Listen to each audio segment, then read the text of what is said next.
Selamat malam Pak, perkenalkan nama saya Giani Katipana dengan NIM 2103020087. Saya akan menyampaikan kesimpulan yang saya ambil dari mereview buku yang berjudul The Campaign Companion to Durkheim. Yang pertama, pendahuluan Durkheim yang baru. Apa arti Durkheim bagi ilmu sosial dan teori sosial saat ini? Ini adalah pertanyaan sederhana yang menipu. Salah satu cara untuk mencoba jawaban adalah dengan menempatkan twist dekonstruktif pada literatur sosiologis standar tentang produksi budaya dan pengetahuan. Itu biasa dalam bidang itu untuk menyarankan bahwa penulis menghasilkan teks untuk mengirim pesan kepada orang lain. Sebagai peserta di pasar intelektual, penulis berusaha untuk memenuhi harapan kolegial dan berharap untuk mendapatkan pengakuan sebagai gantinya. Namun, ketika karya seorang penulis memiliki daya tahan di luar konteks langsungnya, ini menjadi kualitas yang membedakan yang benar-benar kontribusi besar. Sesuatu yang jauh lebih menarik terjadi, pembacaan proliferat yang tidak disengaja dan tidak terduga dengan tekad yang jauh melampaui apa yang bisa diantisipasi secara sadar oleh pembuat teks asli.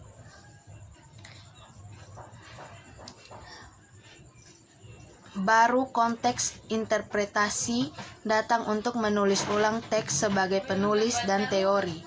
Dinarasikan kembali untuk relevansi saat ini. Selanjutnya, intervensi kritis ini dikerjakan ulang dan dipikirkan kembali. Akhirnya, bidang berlapis dan aktivitas logika yang sangat besar terbentuk sebagai kata-kata, gagasan, struktur perasaan yang mendasarinya, dan pilihan analitik menumpuk dan melekat pada landasan klasik. Dalam memikirkan pernyataan tentang Durkheim dan warisannya, kami datang untuk terlibat dengan orang lain. Ini kurang berhubungan dengan keasyikan budaya dan intelektual dari usia lain dan lebih kepada milik kita sendiri. Jadi, volume yang dikumpulkan ini merupakan bukti tidak hanya dari karya Durkheim berkembang secara anumerta dan semakin lebih dipahami portfolio intelektual, tetapi untuk saat ini, masalah sosial dan intelektual yang mendesak. 2. Kehidupan dan konteks Durkheim, sesuatu baru tentang Durkheim. Seorang sosiolog klasik terkenal di dunia akademik Inggris, Emil Durkheim, telah menjadi objek sejumlah komentar dan interpretasi teoretis, misalnya 6,3% dari 8.353 artikel yang diterbitkan dalam American Journal of Sociology dan American Sociological Review antara 1895 dan 1992 mengutip teks-teksnya. 3. Kotak Durkheim, jenis sosial, patologi, dan jenis bunuh diri. Durkheim mengidentifikasi 3 bentuk abnormal dari pembagian kerja, demikian pula dalam suicide. Ia membedakan 3 jenis bunuh diri, tapi ini hanya ilusi. Dalam kedua kasus, Durkheim menyajikan 3 jenis, tetapi jika seseorang membaca dengan benar, dia menggambar 4, di bawah tampilan segitiga ada persegi, dan kotak ini secara logis diperlukan untuk penalaran dan koherensi Durkheim dari analisisnya. Tujuan utama buku ini adalah untuk menunjukkan bahwa pembagian kerja yang menjadi ciri masyarakat modern adalah pembawa bentuk solidaritas organik yang didirikan atas ketergantungan, peran ekonomi dan sosial, yang bertentangan dengan solidaritas mekanis yang khas dari masyarakat primitif. di mana solidaritas adalah hasil dari penjajaran elemen-elemen serupa dengan fungsi sosial yang berdiferensiasi lemah. Namun demikian, tidak semuanya cerah dalam masyarakat modern. Durkheim mengidentifikasi 3 di antaranya. 4.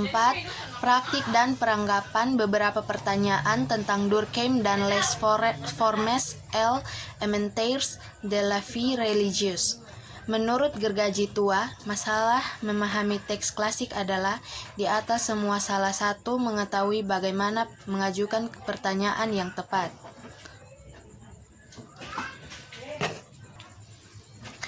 Sebuah karya yang memajukan 2 teori yang sangat ambisius dan setidaknya solusi hipotesis tambahan dan yang kemungkinan interpretasinya kadang-kadang tampak membingungkan tanpa henti. Kehati-hatian di sini tentu saja adalah apa yang bukanlah pertanyaan yang baik yang pada akhirnya harus diselesaikan, bukan oleh teks itu sendiri, tetapi sesuai dengan kepentingan dan tujuan civitas akademika. Pertanyaan bagus, dengan kata lain, akan menjadi jawaban yang mengarah pada jawaban atau kemungkinan ke yang lain, dan pertanyaan yang lebih baik, yang menarik dan berguna bagi kami. 6. Gerakan Durkheim di Paris, di Prancis, dan dalam sosiologi dunia. Emile Durkheim bukan hanya seorang individu, tetapi kepala, secara bersamaan, simbolis, dan nyata dari sebuah gerakan sosial. Dari semua sosiolog hebat yang membentuk kanon pendiri disiplin, karya Durkheim adalah yang paling benar-benar produktif kolektif. Ini dalam segala hal diakui oleh sosiolog masa kini. Kami cenderung melihat setiap individu sebagai produk kondisi sosial yang menanggapi masalah yang ditetapkan oleh sejarahnya, lingkungan dengan alat-alat yang ada. Namun kita sering menetapkan batas yang tajam untuk itu bersosialisasi dalam kasus pahlawan intelektual tertentu kita. Perasaan kita, rasa hormat mengangkat mereka ke status individu yang unik, kreatif, suci ranah dari mana kita pada gilirannya menerima rasa partisipasi dalam sesuatu lebih penting dari diri kita sendiri. Ini adalah tugas yang belum selesai untuk menjelaskan mengapa kita merasa lebih tinggi dalam memuja individu yang dipahlawan daripada menunjukkan rasa hormat untuk pencapaian gerakan sosial.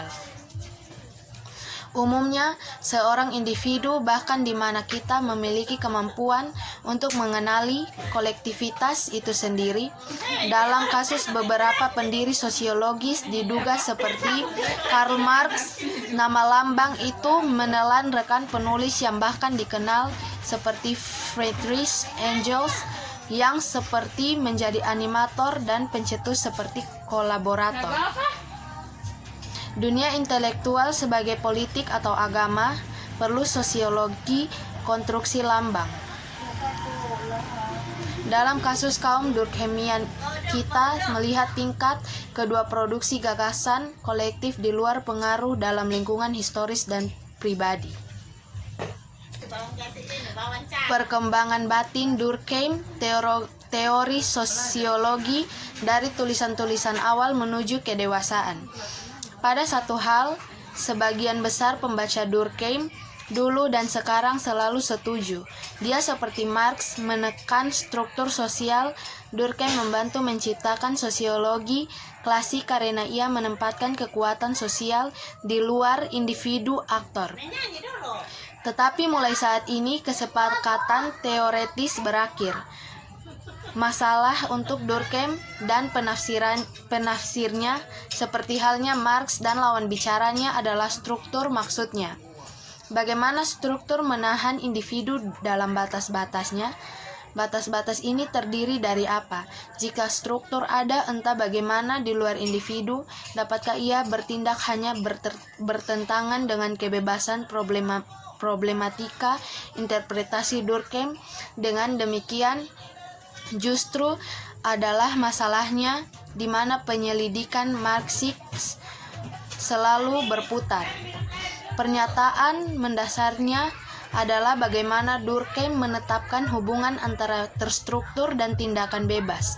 Orang-orang terus membaca Durkheim dan berdebat tentang dia untuk menemukan apakah penentuan struktur sosial harus melibatkan pengorbanan otonomi dan sebaliknya. Apakah bersikeras pada agensi manusia memerlukan menolak kontrol eksternal? Bagaimana generasi memahami Durkheim dan menjawab pertanyaan-pertanyaan teoretis melalui pemahaman interpretatif seperti itu, secara mendasar telah membentuk pola wacana sosiologis. Sekian kesimpulan yang saya buat. Mohon maaf apabila ada kesalahan dalam pengucapan kata. Sekian dan terima kasih.